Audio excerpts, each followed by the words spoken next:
My voice might give out tonight. Hopefully not. And we've got some really bad issues this month. So we do. This is not a great month for Marvel Comics. I hate to start every episode of the podcast with us going like, by the way, we're going to tell you how much everything sucks today, because you don't want that. That's not a fun podcast. There's no shortage of rewatch or re-listen or reread podcasts where the negativity just gets me down. You know, I'm like, look, I'm listening to this because I like it. I wouldn't listen to this if I didn't like it. So I don't want to hear you harshing on it every week. I want to celebrate this. And I think that's why we started this podcast, to celebrate these comics for the most part. But yes. Knowing also as well that like, oh, it'll be fun to read all the Human Torch and Giant Man comics and have fun at their expense. But last week we did the second half of May 1964, which happened to have a lot of week books in it. This week, we're doing the entirety of June 1964, which also had a lot of week books. We're going to start strong, and then everything else we'll just breeze through. Yes, I think that is a good plan. I think we need to do our official introduction, though. Hi, everybody. I'm Matt. And I'm Steve. And this is Marvel Reread Club.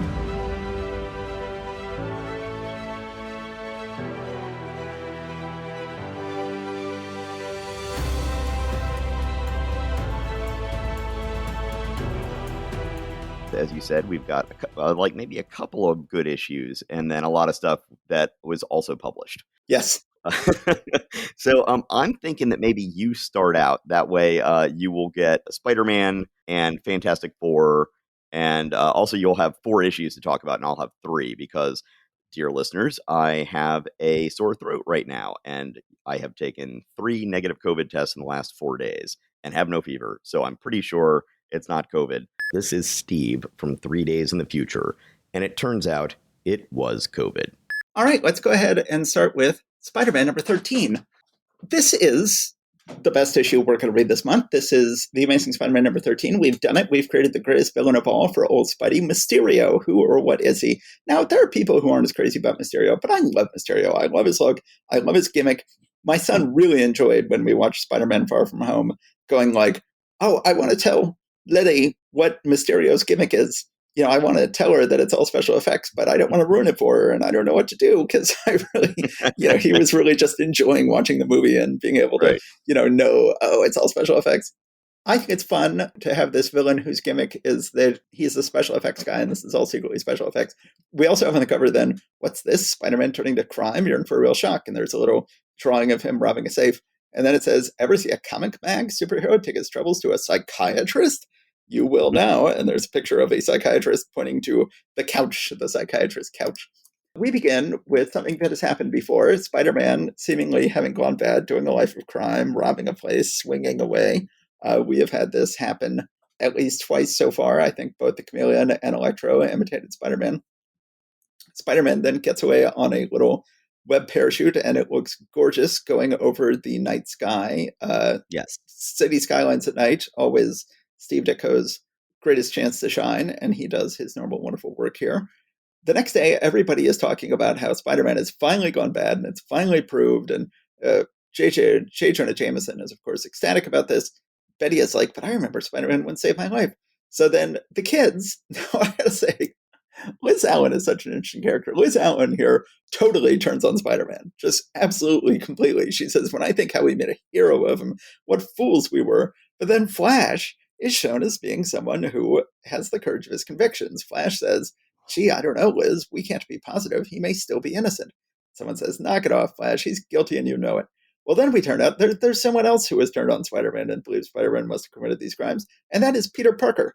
Peter Parker is sitting by himself in class, and he's going like, well, the newspaper says I committed these crimes. The Daily Bugle would never lie. So what's going on? If I'm committing these crimes, I know what it is. I must have a split personality. There is a great panel of him lying awake in bed. He can't help thinking about it, and it looks exactly like he's a character in a Matt Groening comic strip. It looks like he's a character in Matt Groening's Life in Hell, who would always have just their eyeballs showing up in their black room at night as they were thinking about something. And of course, yeah. I hadn't thought about that. Yeah. And of course, there are, the shadow of Venetian blinds being cast across him as well, because Ditko loves that more than anything. So the next day, Spider-Man decides, that's it, I'm going to a psychiatrist. And I saw you had shared this panel on Facebook. He says, Yes. "Don't be alarmed, Doc. I just want to know one thing. Can a person do something in his sleep he never do when awake?" And the psychiatrist thinks, "Spider-Man, if I can make a patient out of him, I'll make medical history. Imagine a mysterious superhero who's a mental case." So then the psychiatrist tries to get him to lie down on the couch, and Spider-Man is just about to lie down on the couch when it suddenly occurs to him, like, okay, this makes no sense. Oh no, what a mistake I almost made. If I just relax and say whatever I think of, I'm liable to give away my secret identity. I don't dare. And then he says, "Nope, I just changed my mind, Doc. I'm going to go try to solve this another way." And he takes off, and the psychiatrist is heartbroken. Pete goes in to talk to J. Jonah Jameson to try to borrow money. Apparently, he has never met J. Jonah Jameson. And he sort of brushes off Betty as he goes in. And she says, "Lay off, will you, Betty? I'm in no mood to be preached to." And she's like, You never spoke to me that way before." J. Jonah Jameson, of course, refuses to lend him any money. He tries swinging around as Spider-Man on the streets, finds that everybody is trying to chase him down because they all think he's a criminal. So then we cut back to JJJ. He is at his office when suddenly Mysterio shows up. So I had forgotten that this is similar to Spider-Man Far From Home, where Spider-Man Far From Home, Mysterio originally shows up in the guise of a superhero. And Yeah. that happens here too. Mysterio shows up. He's like, "I'm a new superhero in town. I'm going to catch Spider-Man. He's a big villain." Once again, this is all tied to the news cycle. And he posts a notice in the Daily Bugle saying, "I want to fight Spider-Man." That's the second issue in a row. I guess that's happened. So I want to fight him on top of the Brooklyn Bridge. So then Spider-Man, of course, will later have a very famous encounter on top of a bridge. Here is his first time fighting on top of a bridge. I guess, does Gwen Stacy usually die on top of the Brooklyn Bridge? I think that it's one of those things where they said it was one bridge, but it was very clearly the other bridge. Yeah. I forget whether they said it was the Brooklyn Bridge, but it was actually the Manhattan Bridge, or the other way around, but it was something like that. So then Spider-Man faces Mysterio on top of the bridge. Mysterio is doing big flips. I don't think of him as a guy who necessarily does a lot of flipping around, but he is flipping around, literally kicking Spider-Man's ass, knocking him all around. He's he's dissolving Spider-Man's webbing. He's creating a bunch of smoke and then beating the crap out of Spider-Man while Spider-Man can't see through the And smoke. I have to say, I love the way that Ditko renders the smoke clouds. He Yes. has a lot of fun with that, and it looks characteristic. It doesn't look like, any other smoke that you see Ditko render. It just looks like it's a special thing. Yes, a special effect, one might say. So then Spider-Man ends up going off the bridge. We have a classic inconsequential confrontation. The rest of the confrontation gets put off for another day. Spider-Man has to get away. He is back home. There are Venetian blinds in his room, letting us know that he is feeling mopey. Then, I had totally forgotten this, Mysterio is given a ticker tape parade through town, standing up in the back of a convertible and waving to the crowd. Now, one of the things that just occurred to me that I hadn't thought about this when I read it earlier, presumably this was written and drawn shortly after Kennedy's assassination. Yes. And this feels eerily, like that. I mean, certainly it was published after that. I do not know what the lead times were in those days for doing this stuff. So I don't know whether this was done beforehand and then it's later it's like, ooh, that's uncomfortable, or whether they went ahead and did that anyway. I don't know. Apparently, Kennedy was able to destroy America's wearing of hats by not wearing a hat at his inauguration, but he was not able to destroy America's love of riding around in the back of convertibles, because even after he got killed, people were still doing it. JJJ, ecstatic with Mysterio, introduces Mysterio to his photographer, Peter Parker. Peter Parker puts a little spider tracer on him and says, "I'm going to find out the real deal with Mysterio." And then, once again, he is brusque to Betty. Betty is wondering if it is because she has seen him around with a certain blonde. I don't know if Betty would really be making out to Queens very often, or if Liz would be making it into Manhattan very often, but somehow Betty has seen Liz. Spider-Man follows Mysterio back, and Mysterio, very unwisely, goes ahead and confesses all once he is confronted by Spider-Man, not realizing that Spider-Man has a secret tape recorder. And Mysterio reveals, he does not reveal his real name here. He reveals that he is a special effects movie guy. And so he decided to go ahead and, does it say why he turned evil? Why does anyone turn evil in the Marvel Universe? I mean, yes, there are some people who are turned evil by a specific thing. But there are lots of folks who are just like, hey, I've got a lot of power. Should I use it for good? Nah, that's for suckers. On the bottom of page 15, where he begins his monologue, my comment that I have here is, and then he started monologuing. But in this case, instead of that just giving the hero time to pull victory from the jaws of defeat, in this case, yeah, Spider-Man's just like, Yeah, I just recorded your whole confession. It's all good. Although I long for the days when we could be so naive as to think that, oh well, I have an audio tape of his confession. Surely that means that he'll be convicted. I'm Yes. reading that now, and I'm like, oh, you sweet summer child. Yes. So then Spider-Man says, I recorded it all, and he's like, okay, well then I'll just kill you. And they get a fight, and I guess the idea that Mysterio's headquarters were in his old movie studio, and Spider-Man knocks Mysterio out, and he goes sprawling onto a movie set where they're shooting a science fiction movie against a space backdrop, and they get in a huge fight interacting with all the props on the movie set, and it is gorgeous. Ditko, Yeah. his favorite thing to do, you get the feeling, is to go like, okay, new issue, Spider-Man having a fight. Where is the fight? Now, this is not something that Jack Kirby is necessarily doing. This is not something that certainly Don Heck is necessarily doing. That what is in the background while the Thing and the Hulk are punching each other is not as important to Jack Kirby. But where they are is hugely important to Steve Ditko. And Steve Ditko is like, oh, how much fun can I have with the set this time? In this case, it's literally a set. In this case, it's a movie set. I can have a lot of fun with that. And he does. Yeah, and as I said, I think in the previous episode, or maybe 2 episodes ago, just in this, going back and reading this stuff again, that is what I'm really just struck by each one of these issues, is just how much Ditko plays with those backgrounds and those, unique set pieces that he's got. And not only is he able to use them just to have lots of beautiful illustrations of interesting things in the background, but how does he use them to choreograph the fight scene?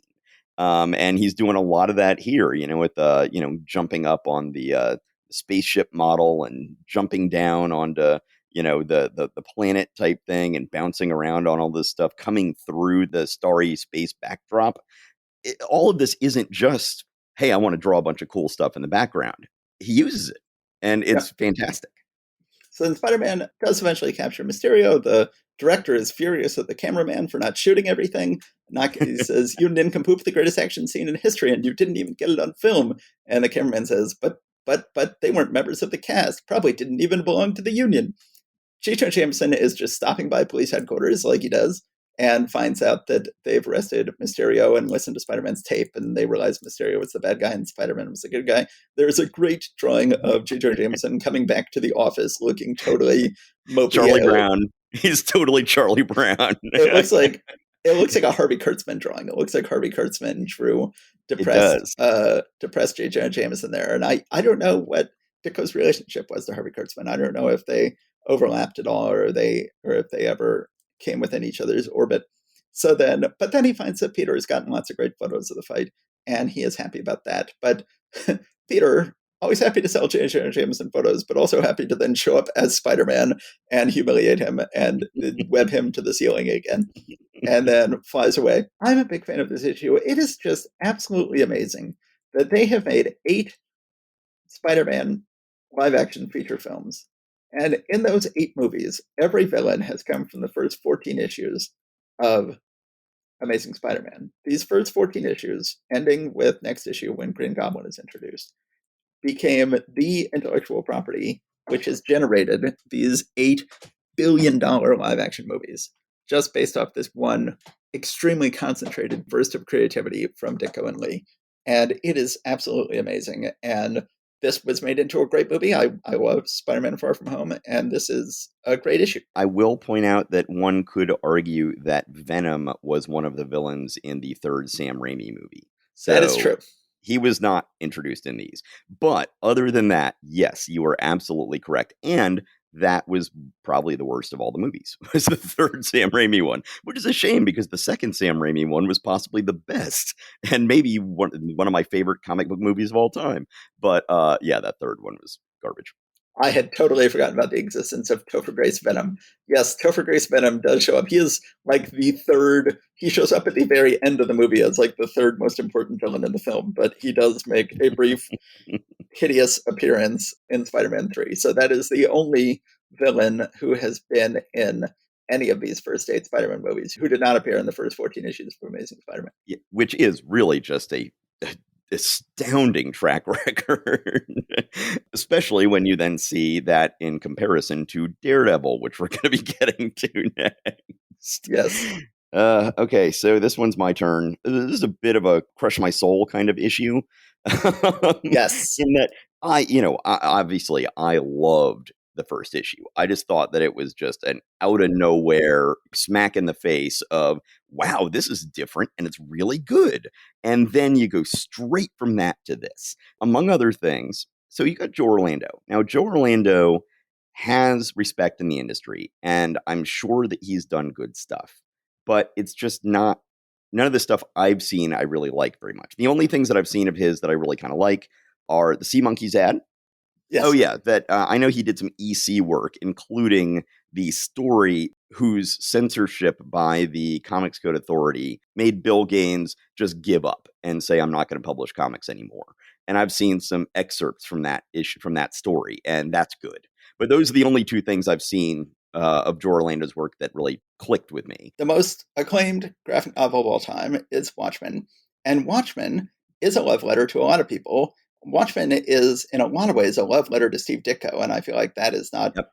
fully appreciated. But it's also Yep. a love letter to Joe Orlando, because throughout Watchmen, you have this pirate comic that this kid is reading, and it is very clearly drawn by Dave Gibbons in the style of Joe Orlando.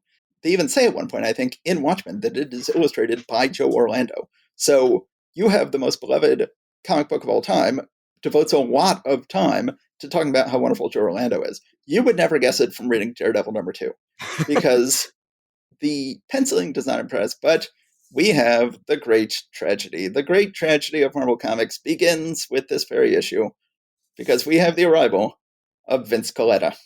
Yes, we do. Yes, we do. And, you know, I've talked about before when the Museum of Science and Industry had their Marvel Comics exhibit, it was wall to wall, rah rah, isn't Marvel Comics wonderful? You know, this is a exhibit in a kids museum. It was all about how wonderful Marvel Comics are, except for there was a whole wall about how terrible Vince Colletta was. And there was endless amount. I mean, it was really intense where they're like, let's look at all these panels that here's the Kirby pencils, here's the Colletta inks. Look, kids, look at how terrible the Colletta inks are. So there is a general acknowledgement that even when celebrating Marvel Comics at its best, for little kids, you have to acknowledge how terrible Vince Colletta is. He is considered to be the worst inker in Marvel Comics history. He is considered to be a stain on Marvel Comics themselves, period, according to this exhibit. And this issue does not do anything to ease that reputation. Right from the cover, which is clearly inked by Colletta, could be that these Orlando pencils were fantastic, and he's just being betrayed by Colletta. I suspect not. I suspect that the pencils still would have been bad without these inks, but hoo boy, are they bad with these inks. And to the extent that we assume that the pencilers had much more control over the plot than pencilers would in later decades, Orlando doesn't know what the heck to do with how Daredevil's going to do any of this stuff. No. It's not good. Well, one thing I will say is if you talk to old comics pros, like people who were younger than this generation of folks, but knew a lot of them professionally, you will hear some stories about Vince Colletta that I was sort of going back and forth on. Should I bring this up? Because it always comes up when some of the old pros start talking about Vince Colletta. But I finally found somebody else who posted about it publicly, so I can at least talk about that. So Jim Shooter on his blog related the story of one time when Stan and Vince were out at a restaurant in New York. They looked over and saw one of the more notorious mobsters in New York. And Stan said, "Hey, Vince, introduce me." Yep. And he did. Oh, yeah. That's one reason he worked so much. He did get fired off Thor after Kirby was gone, unfortunately, when it was disseminating the book. And he demanded they put him on another book, and they did. I had not heard of that outside of the context of old pros talking smack about the early days. So apparently it's much more public than I realized. I had always sort of wondered if it might just be part of anti-Italian prejudice, just being like, oh, those Italians, they're all with the mob. But no, apparently this was a real thing with this one actual guy. Let's get into this. Okay, the very first panel after the splash page here, it just has this moment where Foggy Nelson is saying to Karen Page after, oh yeah, I'll ask him to wait while I finish some notes. And don't change that crazy perfume you're wearing. And it's just like, you know what? Nobody ever accused Foggy Nelson of being a smooth operator, I don't think. So then it turns out their new client. And they have credibly accused him of sexual harassment. So the new client apparently is the Thing, who crashes through the door and then tries to fix the door by just pushing it back together. Thing's there to hire him for a real estate contract, something or other with the Baxter building. And, Foggy says, oh, that's Matt's Bellywick. He'll be back in a little bit. Meanwhile, Daredevil goes and takes care of a car theft ring. So, and there is some really goofy stuff in here. So on page 6, at one point, Daredevil thinks to himself, the sound of a truck starting, coming towards me. I haven't enough room to dodge. Only one thing to do. And then in the very next panel, he has laid himself prone on the ground with a so-called tire that looks more like a scrunchie stretched around his feet and a full engine block lying on his torso to then use that as a slingshot at the truck. And now, keep in mind, this was quicker than getting out of the way. Getting out of the way would have taken too long, but creating a slingshot with an engine block, that was the quick solution. Turns out that this whole car theft ring was a side gig of Electro. Certainly, we are constantly cataloging evidence that Stan Lee is writing the books and evidence that Stan Lee is not writing the books. Evidence that Stan Lee is writing the books, people defeating other people by wrapping tires around them. That is a major theme in the Lee Kirby books. And here we go. Joe Orlando is also having, I'm gonna wrap tires around everybody, and that's how I'm gonna defeat them. So that seems to be coming from Lee. So anyway, Electro, because his car theft ring has been broken up, decides that, oh, okay, well, the Fantastic Four are out of town, so I'm going to go up into the Baxter building and steal all their stuff.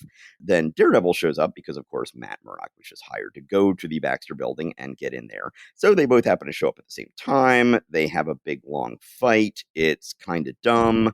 And then eventually Electro takes Daredevil's unconscious body and puts it into the Fantastic Four's ICBM and sends him off into space. So at that point, this is just the most ridiculous panels. So quickly is the rocket launched, so powerful are the mighty jets designed by Reed Richards, that the gleaming, sleek spacecraft reaches the edge of Earth's atmosphere in a matter of sheer seconds. Daredevil, when he wakes up, it's like those humming rocket engines, this sensation of lessening gravity mean only one thing. Electro has shut me in the FF space missile and launched it towards the stars. And then so he goes and finds the controls and says, imagine a blind man operating a spaceship. Not as impossible as it seems if that man can hear the levers move, feel the power needed, sense the direction of the flight. And then he says, I've done it. I've reversed the missile's course. And there's just this really goofy picture of his smiling face as he does this. And this does feel like Stan Lee getting these pages back and going like, I don't know, could a blind man actually do all these things?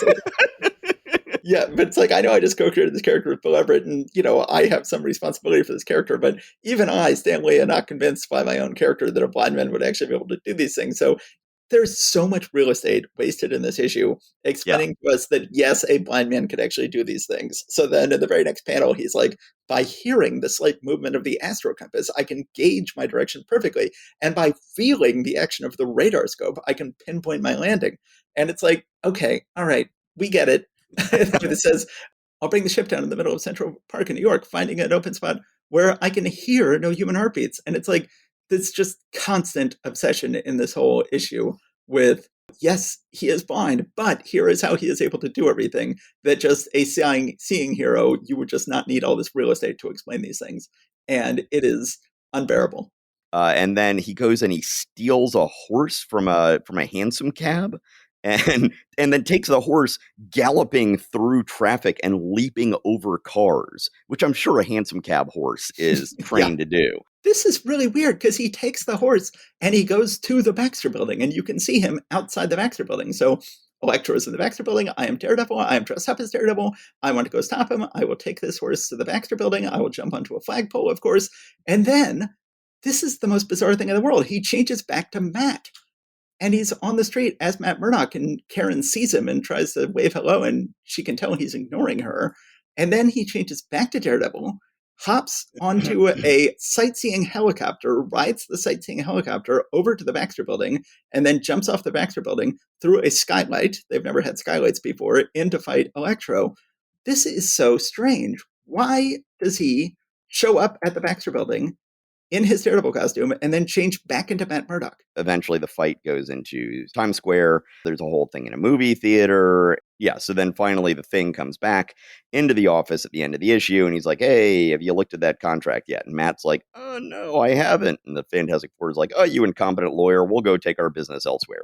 Well, just like you can't just skip over the end of the battle. So then Daredevil defeats Electro by dropping a curtain on him. Before he was defeated with a hose, it turns out we know he has a weakness for hoses, but they didn't want to redo that. So this time he has a weakness for theater curtains.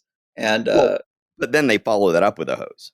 Yes. So he is defeated by the theater curtain dropping on him, but then the police come up with hoses and they're like, we know you can't stand hoses. And they start hosing him down, and then they take him off to jail.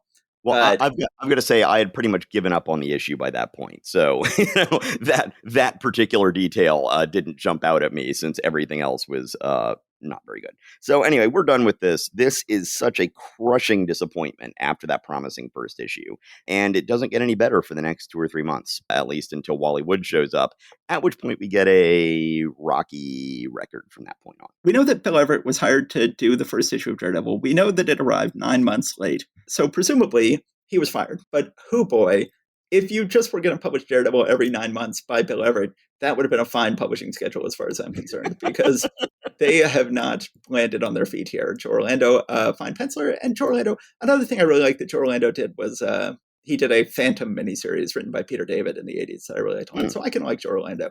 But he was also presumably rushing here because they were still behind deadline on this book. He does not get a chance to do great work.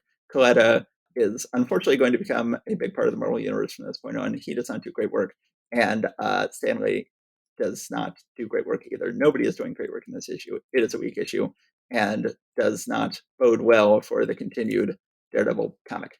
Yep. On to Fantastic Four number 27. So Johnny Storm and Doctor Strange have been sharing a book. They've been sharing Strange Tales for more than a year, but they have never actually met in Strange Tales. Well, they are finally going to meet here. It says Fantastic Four with special guest star, the sensational Doctor Strange, and we actually get to see him on a cover, which we rarely do in his own book. It says The Search for the Submariner. This is the final issue, thank God, inked by George Bell. His final issue of Fantastic Four doesn't do such a terrible job in this issue. Begins with Reed is using his thought projector helmet, and it turns out what he's thinking about is Sue Storm in a one-piece bathing suit.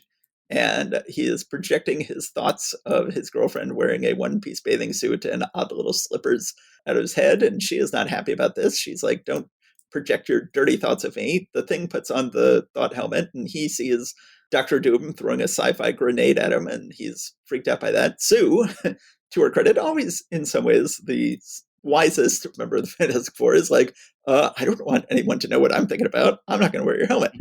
Of course, she's probably thinking about Namor, and Namor is thinking about her. We see him just walking around his headquarters wearing his crown, wearing his big fur cape, wearing his medallion, and he... his medallion. It has the letter S on it. Yes. When last we saw Namor in Avengers, some of his men had come back to serve him again, but he just keeps making the same old mistakes. He says, all right, hear my decision, warriors of Atlantis. I plan to go to Earth's surface and return with Sue Storm as my intended bride. And they're like, dude, that's why we all left you last time. They go, no, sire, you must not. These surface people are our enemies. It is unthinkable. And then they all desert him again. He says he left us no choice. We must desert him.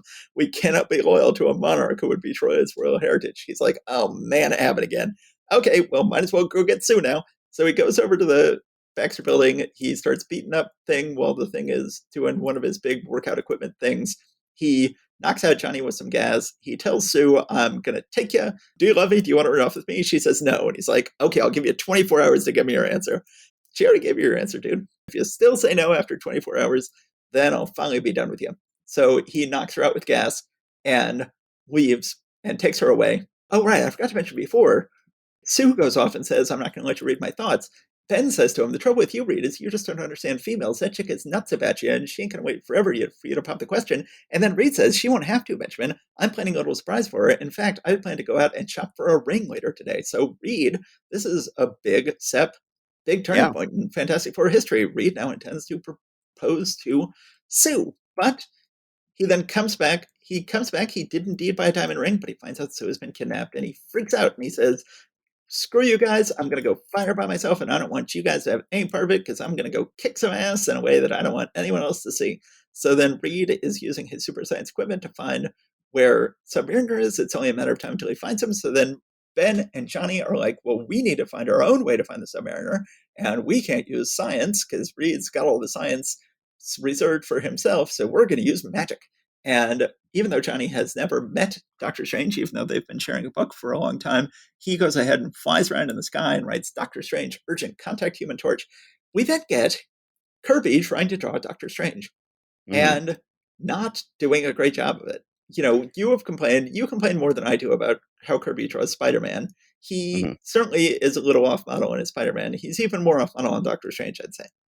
Really? No, I thought that this was passable. It's passable. Whereas his Spider-Man is not.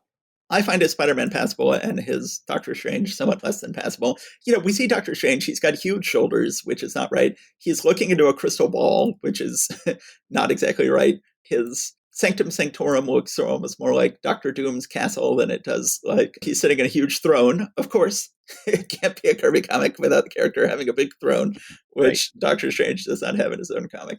So then Doctor Strange turns into his ectoplasmic form, goes and sees Ben and Johnny. They explain the situation. He's like, okay, I'll go find Submariner for you. He goes down to the bottom of the sea, finds the Submariner. Submariner has Sue in a little glass bulb. Now, at first I thought he had her in the glass bulb because he was in water and she was in air. And then eventually I realized, no, they're both in air. Meanwhile, Reed is showing up and Reed is pissed. Reed is ready to kick some Submariner ass. And he is using his powers in all sorts of cool ways we've never seen him use powers before. He says, my entire body is subject to mental control. I can jab you away by making sharp lances of my outer skin while I easily free myself from your useless knot. And it is a really awesome fight. Kirby is using Mr. Fantastic to the utmost of his powers in ways he's never done it before. Meanwhile, Namor's very fickle men show up again, and they're like, okay, we're back. We're going to give you another shot. And now notice that they're walking into the room, which we have determined is, well, we think we've determined it's full of air. Although the Fantastic Four did all say they were taking pills that would allow them to breathe underwater for an hour. Well, maybe? No, because later they flood the place, so they can't flood the place later if it's all filled with water here. I think that Jack Kirby just played fast and loose with the whole, what's water and who can breathe where kind of stuff, and that Stan was left to sort of explain how all this works. But sometimes he just doesn't even bother. When his guard shows back up again, they just walk right in. And Atlanteans, other than Namor, can't breathe air. So, what are you going to do? It's a problem. Doctor Strange finds Ben and Johnny again. He's like, dude, stuff is going down, man. I'm going to teleport you there so you can bail out Reed because Reed is in big trouble now. They show up.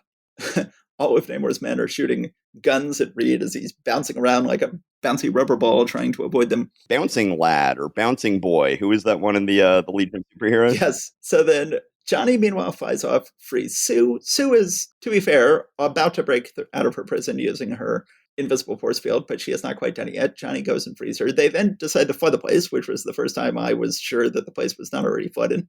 We then cut back to Reed is still grappling with Submariner. Ben is now juggling all of Submariner's men, which is a great image on page 18. Even with George Pell inking, you cannot deny the majesty of this page with Ben juggling Submariner's men. Things get more and more intense between Reed and Namor, but in fact, in the end, looks like Namor has the upper hand. He's got a big gun. He's got all his men, but then they fire against Ben and it does nothing because Sue is there with her force fields and she is using her force fields to diffuse the whole situation. And finally, she lays it on the line with Namor and she is like, I am telling you, I do not like you. I like Reed. I want to marry Reed. I love Reed. Namor says to her, Richards is lucky that you still felt enough loyalty to him to interfere with my vengeance. And she says, no, Namor, not loyalty. My feeling was love. And he says, what are you saying? You can't love him. I've claimed you for myself. You must be mine. And she says, the one thing an Imperial command cannot affect is a girl's heart. I'm sorry, Namor. Sorry if you misunderstood the sympathy I felt for you. Yes, even the affection I felt. Sorry if you thought it was love, but I realize now Reed is the only man for me. Nothing can ever change that. And Doctor Strange is like, oh boy, that's not good. That's going to result in an even bigger fight. I'm just going to teleport all the Fantastic Four out of there. He doesn't teleport them home. He just teleports them out to their submarine because we've got to go ahead and have them come home by submarine so we can show that it is an uncomfortable ride home, because Reed does not believe Sue. Reed believes that Sue just said that in order to end the fight. Well, Ben doesn't help matters, because Ben is like, hey, you didn't just say what you said in order to prevent any more fighting, did you? And then Reed stops her while letting her answer and says, no, don't answer that, Sue. I think I'd rather not know your answer. Then he drives home miserable. He's clearly not going to propose with his ring, even though he has finally heard the woman he loves say that she loves him and not anymore. He is more uncertain than ever, and that is the end of the issue. Yeah, so one thing that I want to say about this is I had some notes on the bottom of page 22 where, you have the whole exchange about the one thing an Imperial command cannot affect is a girl's heart. Stanley gets a lot of guff, and honestly, from me as well, about how dated lots of his writing of women is, how it is aged poorly. But I do have to say that he lets women stand up for themselves. And, in this case, Namor is saying, I've claimed you for myself. You must be mine. And she's like, no, it's not the way things work, dude. No. That seems a little bit, a little modern for the time. Oh, yeah. I think Stanley understood the concept of consent. I think that Stanley, was not, no, I mean, that's a real thing. I think a lot of comic books at the time didn't. I think a lot of comic books were like, oh, sure, that's what you say, little lady. Like, they weren't really doing that. Sue is given a chance to make her choice. She is frequently given a chance to make her choice. And Reed, it's implied, will respect that choice either way. And even in this case, once she definitively chooses him, he's like, was it enthusiastic consent? Did she really mean it?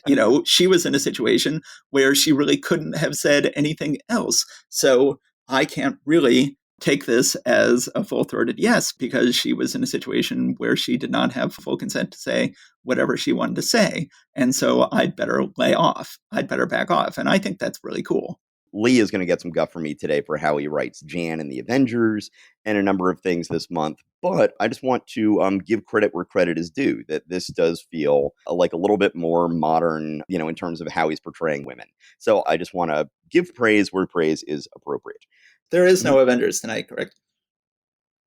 Oh, that was Yeah. last episode? Giant Man gave her this enthusiastic compliment about how professional and heroic she was, and seems to be just really genuinely effusive about how great a superhero she was. And her response was, well, I'd rather you were more into my blushing beauty, but I guess if that's the only compliment I'll get. It's like, dude, that seemed really genuine and sincere, and it was about how competent and good you were. And then this stands in stark contrast to that.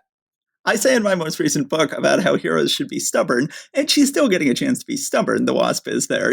She's getting a chance to go like, I want to do things on my terms. It's True. just that her terms are terrible. So another thing I wanted to point out is at one point when Doctor Strange's ectoplasmic form is going through the ocean, we find that supposedly Doctor Strange can read the minds of fish, which is not a power I think we ever see him use past that. Yeah, I like Sue in this issue. I like how competent she is. I like how confident she is. I think that Kirby did a perfectly competent job doing Doctor Strange, whereas I do not feel that way about when he does Spider-Man. Apparently you are you do not hold that view, and I respect that. Yes. I would love for Chickstone to have inked this issue, as he will become the regular inker next issue, or of course Sinon, or of course Reinman. The battle between Reed and Namor is almost as epic as the battle between the Hulk and Thing last issue. And it would have been great to see it inked better, but still really good art in this issue. I'm loving it. I feel like the story is definitely like, this is a story we've seen before in terms of Namor forcing Sue to choose between him and Reed. It's feeling a little repetitive. It's, they went back to the Namor well a lot when the series first began. We're seeing less of him now. He's been showing up more in other books, but there is a sense that, okay, it is time for a turning point, and this is that turning point, and we can't keep repeating this plot. I do miss Dorma and Krang. It felt like Submariner's world had expanded and now it's contracted again. But next time we are going to see him, he is going to be transitioning to having his own book. And he is going to have his supporting cast back, which I think it is time to have. I think we have solo Submariner has gone as far as he can go. That being said, I am generally not a fan of his solo series when it comes up. Just some stuff about it just doesn't seem to work for me, but that's just me. Okay, so we're now going to move on to Journey into Mystery with the Mighty Thor. And we have the return of both the Cobra and Mr. Hyde, who team up for the first time here, and they will remain a team at least sporadically for many years to come. Well, this starts out feeling like, wait, did I pick up an issue of Avengers? There's the end of an Avengers meeting, and then we see some stuff focusing on the other Avengers for a little bit, and it's like, wait, which issue am I reading here? So meanwhile, this is written by Happy Stan Lee, drawn by Healthy Jack Kirby, inked by Husky Chick Stone, lettered by Hasty Art Simek. Yes. And beautifully inked by Stone. Yes, an Avengers meeting is breaking up. They're all sort of having this awkward banter about wanting to have small talk, but of course they're all pledged not to pry into each other's private lives. So how do you do small talk? Hank and Jan, when they're leaving, Jan is like, oh, sure, all good for you. You get to ride your flying ants, but I have to use my own wings and get myself tired. And then they come outside and she's on a flying ant. And Hank is saying, I had him waiting outside the window, Jan. I wanted to surprise you. She says, some girls get flowers, candy, jewelry. I get a flying ant. And she's not wrong. Yeah. Thor is going back to Dr. Blake's office. We see the Cobra, who once again is using those very Cobra-themed powers of flying darts out of his knuckles because Cobra. And then he's got a Cobra cable. Well, at least that looks sort of like a snake. So he's given Thor the business, and then the Cobra happens to climb into some window, getting away from Thor. He then sees this scientist, the mad scientist in a lab. You know he's an evil scientist because he's got a goatee. He then goes ahead and swallows this formula, and we are reminded at this point that that is the character who turns into Mr. Hyde. Hyde and Cobra get into a fight.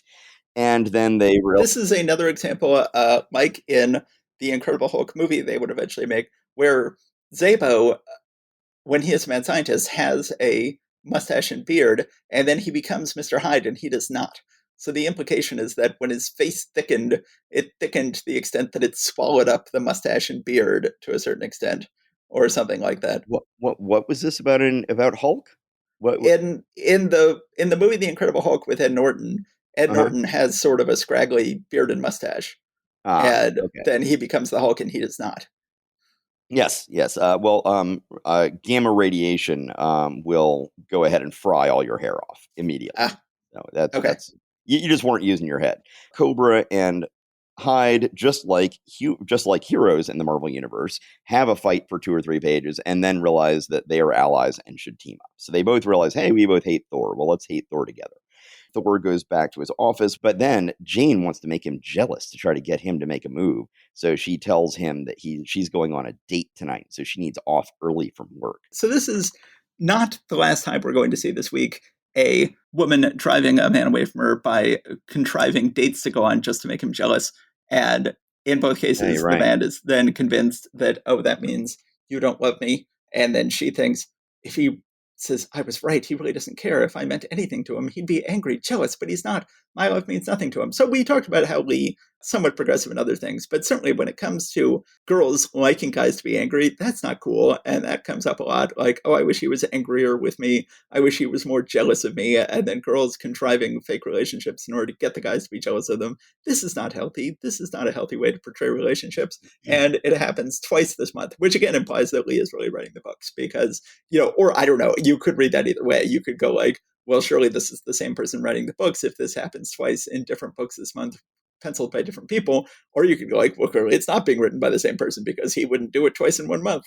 But you could read that either way.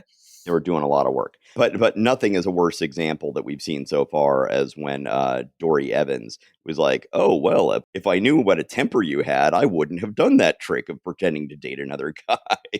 And so now I'll stick with you now that I know what a temper you've got. And she's like, creepy. Meanwhile, Mr. Hyde has a really fantastic invention where it's like, dude, this, why are you criming? You could go ahead and make a fortune off of this thing. But he's got some sort of a special camera that if you take a picture of somebody or something, it can then run time backwards from that point and see what happened earlier. So they're able to use this on Thor. They draw Thor out in an inconsequential robbery, but they do that so that they can get him on this camera so they can go and trace him back to where he came from. Weird panel on page 10, panel in the bottom left, where the Cobra is bending around backwards for absolutely no reason, just to be Cobra-y, which is, I mean, better than his weaponry, which is not at all Cobra-y. So he uses this thing on it, and they're able to follow him back through time to that office that he flew into. So not only would you think people would notice he's always going into this one office window, but then that office window actually has painted on it Dr. Don Blake, office hours, such and such. It's like, this is the exterior window on a tall New York City building.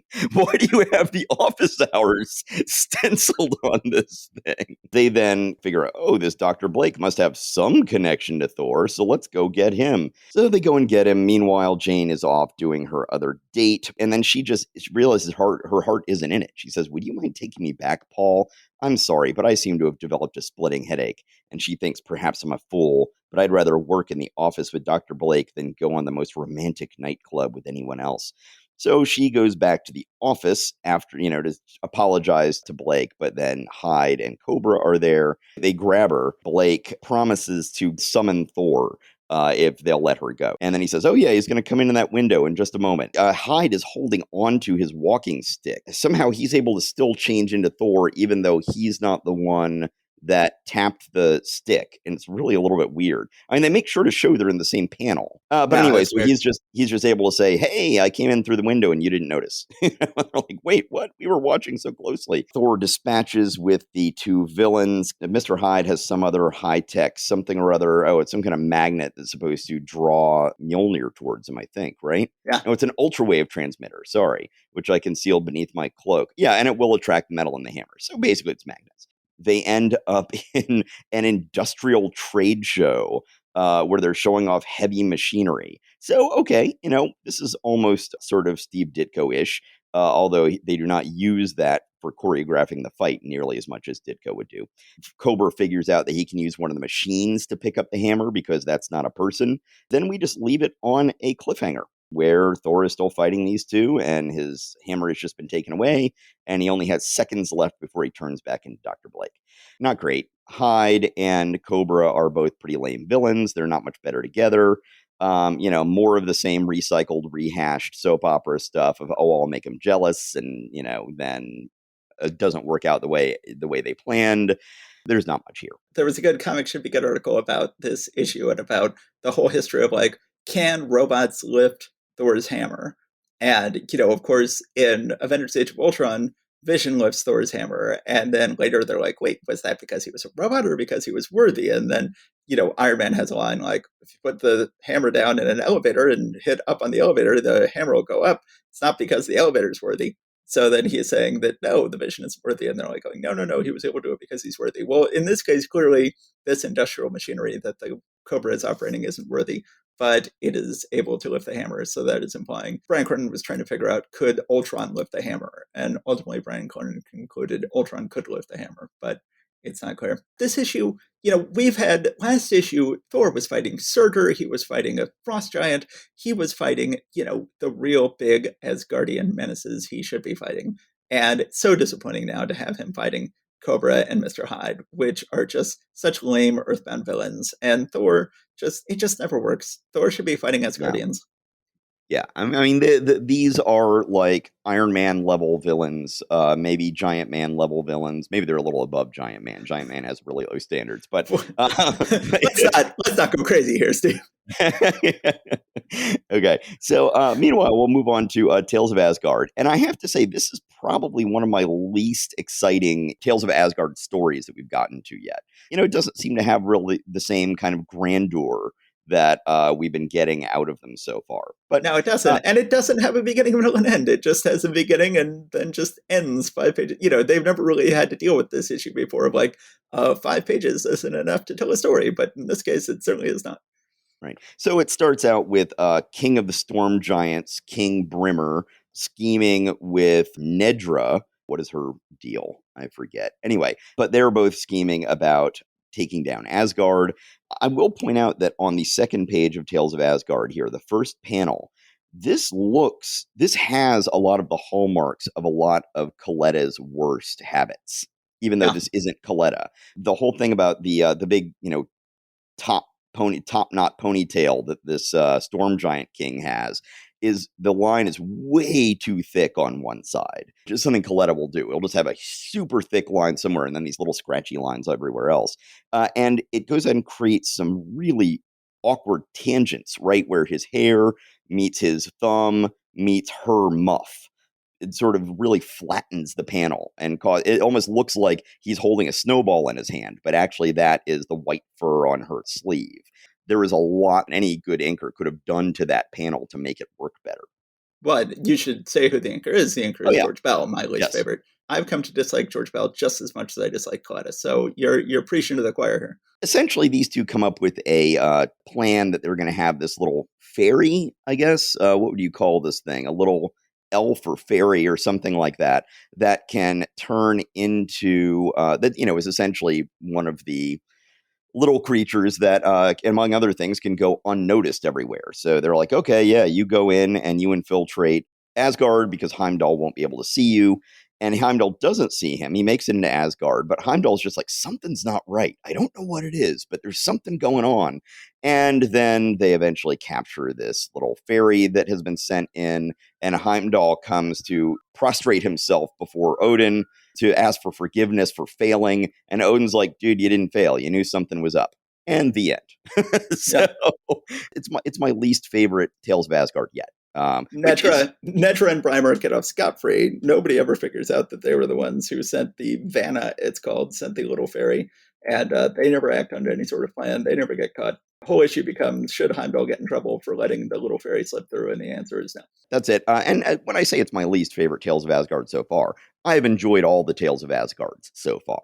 And this one just seems much more mediocre than what we've been getting in this feature so far. And I mean, you're going to have your duds every now and then. That's fine. All right, let's go and do Strange Tales. Strange Tales number 121. So we have, it's starring the sensational Human Torch, co-starring the mystical Doctor Strange, and they are given pretty much equal billing on this cover. We have, a slightly bigger drawing of what's going to happen in the Human Torch story, and then a slightly smaller drawing of what's going to happen in the Doctor Strange story, featuring actually Doctor Strange pictured here on the cover.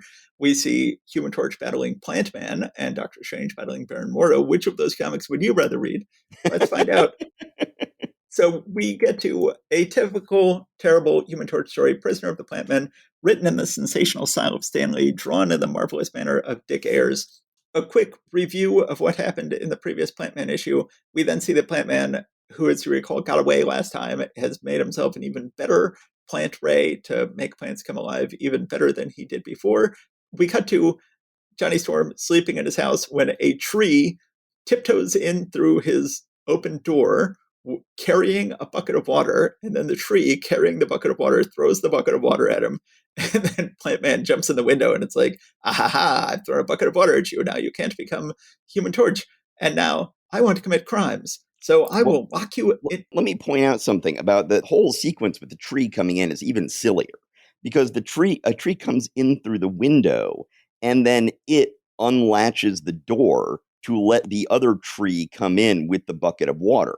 And then it splashes him, and then Plant Man just comes in that same window where the original plant had stuck through. And it's just like, couldn't you have just come in carrying a bucket of water in this case? It just makes no sense. Anyway, I just wanted to point that out. That's utterly ridiculous. So then Plant Man is like, you're soft and wet, you can't do anything. I'm going to lock you in your closet because your closet has a little lock on it to lock the closet closed from the outside. And then I'm going to break your phone in case you do get out and try to call the police. Now, it's never been implied before that Johnny lives any place that would be across the street from a fancy hotel. He has seemed to live on a nice tree-lined suburban street in the past. But Plant Man goes across the street to rob a fancy hotel. It's using his plant gun, using his little walking trees he has now to do it. Sure enough, Johnny gets out too late to stop him. Dory is there. Dory's like, Plant Man hates my dad, remember? So I'm worried about that. And he's like, oh, So, yeah, so, totally. so meanwhile, they make no effort to explain how those trees were able to open that safe on No. page 5. It's just like, oh, there are some living trees, and so safe breaking. It's just like, I was just looking at that. I was like, come on. I mean, try. We All right, forgot go on. to set a timer on this, but I'm going to just quickly sum it all up. Yes. That Plant Man is still going around. He's got living trees. He demands that Johnny Storm fight him in the botanical garden. He pelts Johnny Storm with wet acorns so that Johnny Storm's flame goes out. All Johnny Storm is able to do is send up a bunch of flaming fours in the sky to call for help. Plant Man then admits that was one thing he didn't think of. He's pretty much admitting defeat, but he said, aha, I sent living trees to go attack Dory Evans. And he says, well, I sent the thing to go attack your living trees that you sent to attack Dory Evans. And Plant Man says, oh, in that case, I give up. I'm going to turn myself into the cops. And he does so. These endings are always fairly lame, but for some reason, this one seemed particularly lame to me.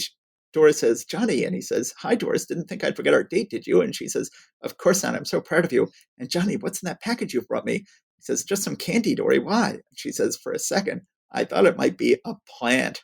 I'm like, okay, that's, for some reason, that feels lamer than the usual.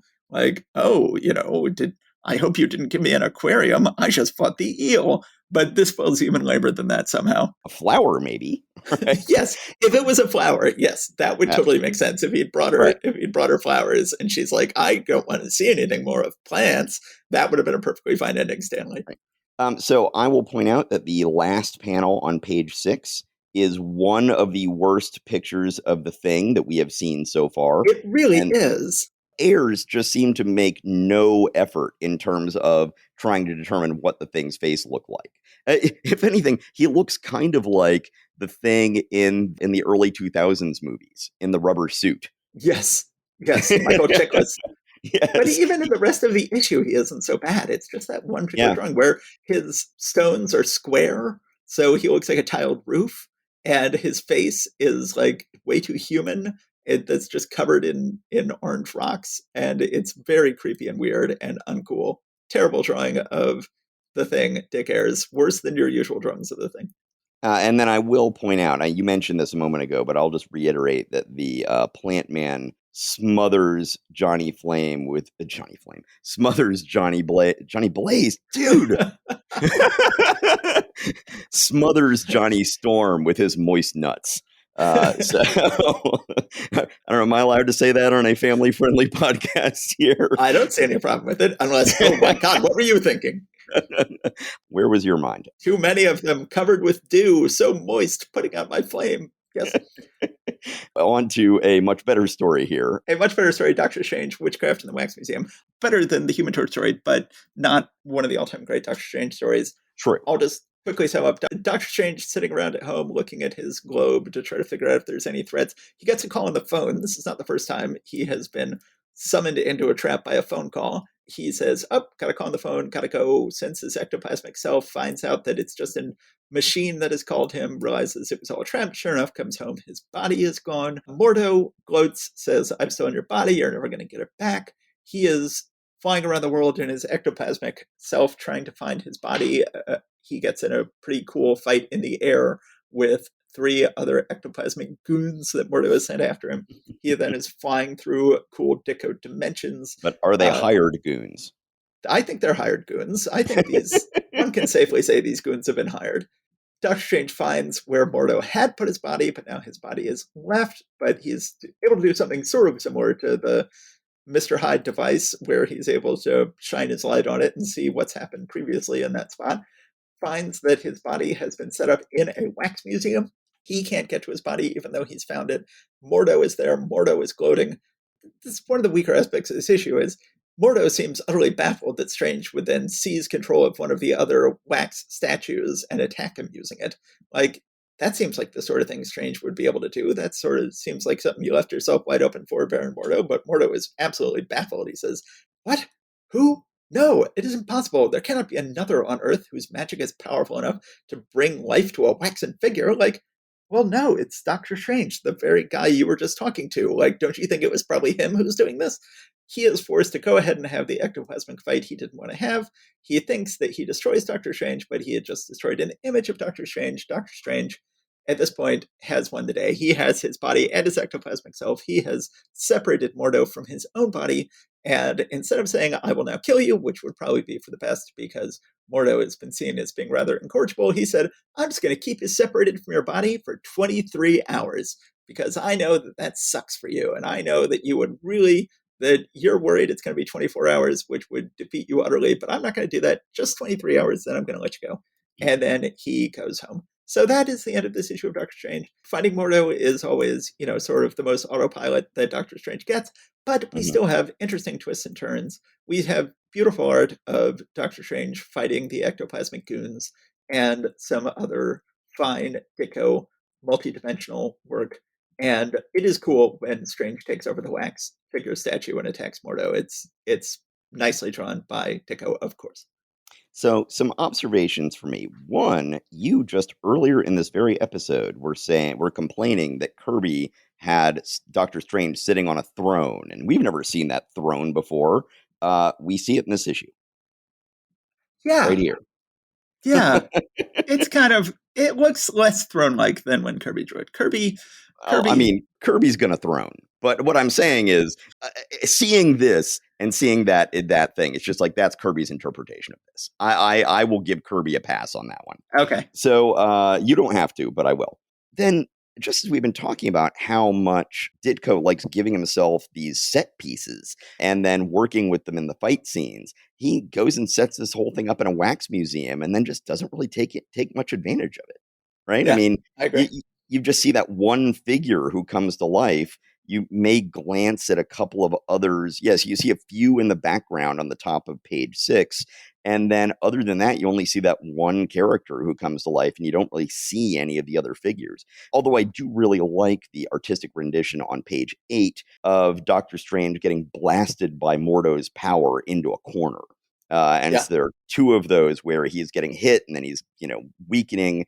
And those are really, really well done. So, yeah, you're right. This is not the strongest Doctor Strange issue. It's not the strongest Ditko issue, even when you consider Ditko's usual strengths and weaknesses. But it is better than the previous story in this Yes. issue. As I was flipping through, I was suddenly reading this ad. Boys, men, I'll help you master Yubawaza. Yubawaza, the secret, amazing, easy art of self-defense. And it shows this this little Japanese woman, and it says, I weigh only 98 pounds, yet I can paralyze a 200-pound attacker with just a finger because I know Yubawaza, says Yoshi Imanani, pretty Japanese wife of N.J. Fleming. Okay. Well, there you have it. That's an endorsement. So here, Tales of Suspense. This one I'm going to set a clock on. Okay, We've got please. 2 books left. We've been going for a long time. Yes. Your clock starts now. Iron Man, there's a return of the Mandarin. There's a little blurb that says, wait till you see Iron Man's new protective head mask. Old Bullethead seems to change his iron masks as often as a glamour girl changes her hairdos. But this one's a doozy. So earlier I had said that I think the pointy things on his mask were never supposed to be pointy. So that is finally corrected here by just doing a new updated mask. I like his new eye holes. He's got his eye holes were ludicrously big for the last several issues, but he's got these sleeker, rounded, more sort of sinister looking eye holes now, which I like. Yeah. And he's got rivets. Yes. Rivets. And so on the bottom of page 2, there's this one thing where he takes the mask off. He says, it's a relief to get out of this stuffy iron mask. And I'm like, oh, we really feel that these days. Oh, good, I get to take off my mask. He is told by Pepper that, of course, once again, there's something he needs to do in DC because of all the stuff going on down there. Then she's like, oh, you need to take me down there to go and take notes, right? He's like, nope, I'm not going to. And then Happy's like, hey, you need me to drive you down there, right? And he's like, nope. And he just walks out. So the army is letting him know that apparently some stuff Stark has been selling the army is not working right in Vietnam, that there are these missiles of some sort that are not actually doing what they're supposed to do. And they're like, are you making a shoddy product? He's like, I'll go and figure it out. This was a big recurring theme for a while in Marvel Comics of missile tests going awry. which Yes. was a massive theme that we have Yes. encountered like 10 times so far. And this is for the first time in a while we have missile tests going awry. But it's bizarre because he figures out like, oh, they're going awry over the Mandarin's palace. And it's like, well, wait, if you're launching missiles from presumably within Vietnam at targets in Vietnam, why are they passing over Western China where the Mandarin's palace is? It doesn't make any sense. All those Asian countries are so close together. Yes. To paraphrase our New York-based grandmother when she was talking about Atlanta and Fort Smith, Arkansas, where my dad's from. Meanwhile, so at this point, we still are under the impression that his jets can't do too much. So he hitches a ride on a missile, and so he magnetized himself to the side of the missile. Okay, I'll buy that. But then later, when he gets to where he's going and he's captured by these, Asian guerrillas, Guerillas, not Gor, right? He's got his attaché case that they're trying to open. And I'm like, where was your attaché case? that was not with you. I think he went out and bought one in Hanoi when he landed. I think so. So Tony Stark drives to wherever the Mandarin is. Once again, China's not that big. He can get there pretty quickly. Turns himself into Iron Man, goes in and fights him. Again, the Mandarin. So the Mandarin's using his rings, which is cool. They've got specific powers. That works well. Do they, though? Like, what? Have we ever found out what the 10 powers are of his 10 rings? Eventually they do. By the time we were reading comics in the 80s. Oh, no, that's what I'm saying. Oh, yeah, that was like what it was all about when I was a kid. Like, the Mandarin, here is 10 rings. Here's the powers of the 10 rings. They have never gotten to 10 at this point in the two appearances we've had of the Mandarin. They occasionally will go like, oh, here's a ring and it has a power, but they'll never go like, here's my 10 rings and their 10 powers. No, but some of them are being established now. So his black light ring is one that I remember him using a lot in the 80s, and that's introduced here. Yeah. But then, of course, the Mandarin uses karate to attack Iron Man because, karate, kung fu, Japan, China, whatever. So, all the same thing. Right. So Mandarin then pulls out a big ol', actually what looks more like a Middle Eastern scimitar to try to have a sword fight with Iron Man for, reasons. Is able to capture him with sort of these weird bolo ball things. And then he has some kind of dynamos descend from the ceiling that is going to somehow destroy him. And he has these thoughts about, last thing that Pepper and Happy will have heard from me when I die is me being, kind of a dick to them. And so that's where we sort of leave it. And, we'll find out more about the story later. It's a cliffhanger. It's a cliffhanger. He's about to be killed. We don't know how it's going to end. It's a end of a two-parter. So you got that done in just about 5 minutes. That was perfect. Yes, this is not a well-penciled and inked issue by heck. It's nice to have the Mandarin. The Mandarin is a substantial Iron Man villain, and he is, being substantial here. It is really weird that they are not coming clean with what all of his rings do, but it is good to see a big knockdown, drag-out battle of Iron Man fighting someone who is a not lame villain. All sorts of problems with the issue in terms of things that just don't make sense. I believe that's it. Let's go ahead and move on to Tales of the Watcher, and I'll finish this thing off.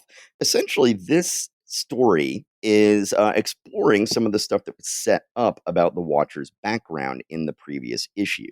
So he is sort of feeling, really, his impotence that their vow puts upon him, that he has all this power and can't do anything about it. And he thinks back to one of the earlier things that happened after they all, basically said, we're going to create what later in Star Trek will be called the Prime Directive, and we will violate it just as much as they violated in Star Trek.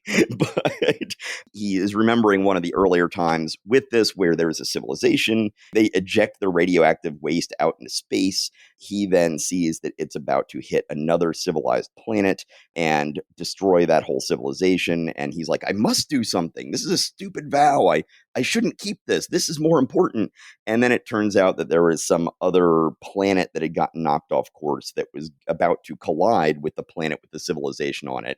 And it and the radiation cloud or whatever it is end up somehow destroying each other and neutralizing everything. So then that saves the planet. And so the Watcher realizes that if I'd gotten rid of that nuclear thing, then that other planet would have collided with this planet. And that's something I guess I couldn't have done something about. So I actually was right. Is actually sometimes doing nothing is actually the right thing to do, even if it doesn't look like it. Yeah, And it's interesting. We get the Watcher really pissed. yeah, He's really angry at the beginning of the story, like, oh, I can't believe I have to do this stupid thing. Has he been named Utah yet, by the way? no, I think it's Uatu. Is it Uatu? Yeah, Okay. when we were kids, we call him Utah, but we had transposed in our heads the T and the A. Okay. It's Uatu. No, they have not named him. So one of the things this reminds me of is, and this is always a problematic thing when you say it, but I've always heard of a Chinese proverb, and of course, whenever you hear Chinese proverb, you're like, is it really a Chinese proverb, or is it something somebody made up and said it's a Chinese proverb? So, with that caveat in mind, there is a, and maybe not a proverb, but a story about some kind of farmer who, what is it? It basically keeps on having something good happen to him. And everybody's like, oh, wow, congratulations. This is a great blessing. And he says, perhaps. And then it turns out that that great blessing ends up causing some great tragedy. And they come up and say, oh, my goodness, you've been cursed. Why? Why? And he just says, perhaps. And it just keeps on going back and forth. And this reminds me a little bit of that. Things might look bad, but maybe that's actually working out for the best. Yeah. I And like this story a lot. I think yeah. it's hard to believe that they're actually sustaining a series about Uatu, I guess is his name, the Watcher. But yeah, no, this is the second issue we've had of actually telling stories about Uatu. And I think it's a nice little parable. I think it's a nice little story. All right, so Tales to Astonish. At last, Giant Man has learned to use his great power of growth to its best advantage. Now see how he copes with the coming of the magician. And we see, even on the cover, the magician has the Wasp held captive, and Giant Man has to save her. Of course, we begin with, again, this book has always been bizarrely focused on how Giant Man / Ant-Man gets around town. And once again, we've got this bizarre skyhook thing. Gigantic ring now lowers down and picks him up and flings him up into his building, and it is just the strangest thing. He then, for the second time this month, has a engagement ring. For the second time this month, we have a hero who's decided to propose to the heroine, and he gets really tiny so he can examine the diamond just to make sure it's a good one. So then the Wasp comes in, and just as he is about to say, hey, I want to propose to you, I want to marry you, she says, hey, I'm going to go out on a date with a rich guy. And of course, she is just trying to make him jealous, but he assumes, oh, this means she doesn't really love me. And then when he says, okay, fine, then she assumes, oh, that means he doesn't really love me, because otherwise he would get angry, which is what all women want men to get. So we have more soap operatics, so similar, sort of combining the situations in the Fantastic Four comic and the Thor comic. Again, you could either see this as evidence of surely these must be written by the same man, or you could see this as evidence that surely they must not be written by the same man, because why would he repeat the same stories issue after issue after issue, all coming out the same month? The ants suddenly start telling Hank Pym, dude, magician, there's a magician out there, we're showing you pictures of him. And he's like, why are the ants telling me about this magician? And then he says, oh, it turns out this magician, huge coincidence alert, is performing for the dude who Jan is on a date with right now. And the ants are telling me he's evil. So I'd better go crash Jan's date, because I now know that she's about to be entertained by an evil magician. He shrinks down. He is once again flying around in his blue cellophane chariot pulled by two harnessed flying ants, which is the second bizarre way of getting around town we've gotten to in this issue, already on page 4. Jan is on her date with this guy in this sort of awesome white dinner jacket. His name is Sterling Stuyvesant, which is a great New York blue blood name. He stands up on the table to tell everybody he's hired a magician who's going to entertain everybody. The magician is entertaining everybody, and yet for the second time this month again, he conjures up a giant theatrical curtain and drops it on everybody. And we all know that is the one thing that no one can defeat. And I do have to say that his magic tricks that he pulls are just the worst, most stereotypical, rote, uncreative magic tricks ever. Even doing the whole quarter behind the ear thing. Yes. I'm like, dude, that's a grandpa trick. That's not... Okay, go on. True. So then he goes ahead and starts taking everybody's wallets. But then the Wasp, oh, there's a superhero in there. She can stop him. Well, of course not. He's like, oh, just in case the Wasp attacks me, I have a special way of taking you captive. He takes her captive, snaps her up inside his wand, and disappears with her. Giant Man shows up, says like, dude, I think you were on a date with my girlfriend, and you lost her to your hired help. Says, you're one smart cookie, aren't you? He's not happy with Sterling Stuyvesant. And he thinks, I'm being unfair to Stuyvesant. This isn't his fault. I'm just jealous due to Jan. So then he is once again flying across town on his blue cellophane chariot. He figures out if I throw a fancy gala on a yacht, the magician won't be able to help himself and will insist on attacking it. So he throws a fake gala on a yacht. He rents a huge yacht. He makes little cutout silhouettes of people to put up in the windows of the yacht and plays music as if there's a big party going on. Which reminds me of an episode of The Bloodhound Gang on Yes. TV. Okay, you remember that too. Okay. Yes, it totally reminded me of that episode of The Bloodhound Gang. Okay, yes. It totally did. He says, aha, there's no party going on. It's just me. I'm going to fight you, magician. They fight. The magician, turns out the way he attacks everybody is he's got a gigantic blimp. His gigantic blimp is painted blue. So when you have a blimp that's painted blue against a blue sky, no one will be able to see it. So that's how he's able to come and go. He climbs up on this couple's boat. He throws a rope around the blimp. He snags it. He climbs up there. He frees Jan. Giant Man is fighting the magician. Jan flies up. She saves the day for once. She flies up and goes ahead and releases all the air out of the balloon, releases all the helium out of the balloon. She saves the day, but they do say in the speech balloon, I opened the air release valve as Hank ordered. It's like, come on, she just did the thing. Why do you have to? Anyway. Yes. So then the whole thing crashes, and then she suddenly realizes, like, oh yeah, I crashed a blimp and my boyfriend was inside it, and he's dead now, and now she feels terrible. Bizarrely, the magician, he lands in the water. He gets fished out by the police. He gets taken off to jail. She's like, oh no, she's on a buoy. And she's like, oh, I feel terrible that I killed Hank. But then Hank, it turns out, is flying around on a paper airplane. So bizarre way of getting around number 3. He flies up on a paper airplane, which he can somehow direct, I guess. He says, while we were falling, I folded a paper airplane, took a reducing capsule, and glided to safety, free as the breeze. So then they start making out on the buoy. The end. Yeah. So this was an issue that was published. And so, okay, I do have a few thoughts. One, this is I think the first costume update for the Wasp that we've ever gotten. Now, this will go on to be one of her things, that she is into fashion, she's into design, so she will end up redesigning her own costume at least every few months. Basically, if they come up with a really good one, she'll keep it for several months. But then other than that, she might just be in another costume each issue. I think that's significant. She comes up to him and says, hi, Hank, like my new hairdo and headpiece? One thing that this made me think of about I've already got the ring and I'm going to propose. And then, oh no, she's not into it. That happened in Fantastic Four and Tales to Astonish. It actually reminds me of proposing to my wife, Amy. She went away for a week to one of her college friends' wedding. While she was gone, I was there at home for a week. And I was like, why would I want to do this anymore? Why am I not committing? This sucks. I really just work better as a couple with her. I need to propose. I was ready to really sort of get serious about how am I going to go and propose. And she comes back from this wedding and she was just like, oh my God, that thing was a disaster. Oh man, I just can't even think about weddings. Oh man, this is just terrible. And indeed, the marriage fell apart in like 2 months. So it was not her imagination. But that put off proposing to her for probably like over a year. What? Seriously? Are you a Silver Age Marvel Comics character who is so easily put off of proposing? This is what I'm saying, man. I'm saying that I identify with both of these stories. Yeah, the moment of me being like, "That's it. I've got my courage up. I'm going to do it," had sort of passed, and then I just sort of coasted along for another little while. So so our father famously proposed to our mother after he had known her for a month. And I waited a little bit longer, but not that much longer.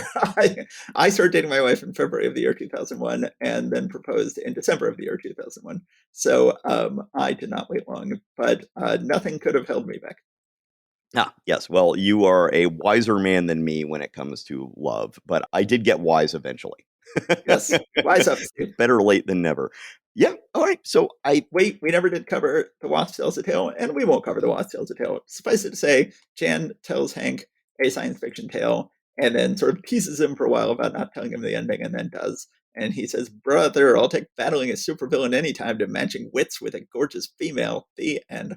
So that was June of 1964, or at least cover date June 1964. So that means they would have hit the stands in what, March? Yeah, probably Yeah. March of 1964. Beatlemania was underway at this point, wasn't it? Yes, Beatlemania has not made it into the Marvel Comics yet, but it will. We will see a little bit of Beatlemania. Oh, yeah. We will get to see the Thing in a Beatles wig. We'll get to see the Beatles themselves, too. That's true.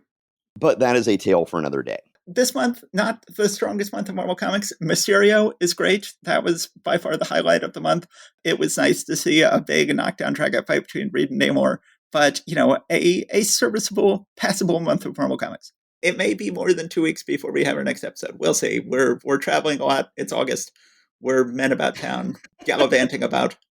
Yeah, I'm traveling for the next 3 weeks. A wedding, a funeral, all sorts of stuff that's going on that's going to keep me out of town. Once again, this is Steve from the future. No, you won't be leaving town just yet. I would just wish to say goodbye, good luck, and stay safe out there. Okay, stay safe, everybody. We will see you soon. Thank you for listening to Marvel Reread Club. Please subscribe and rate us wherever you found us. Go to secretsofstory.com and click on Marvel Reread Club in the sidebar to find notes and join the discussion about this episode. See you next time.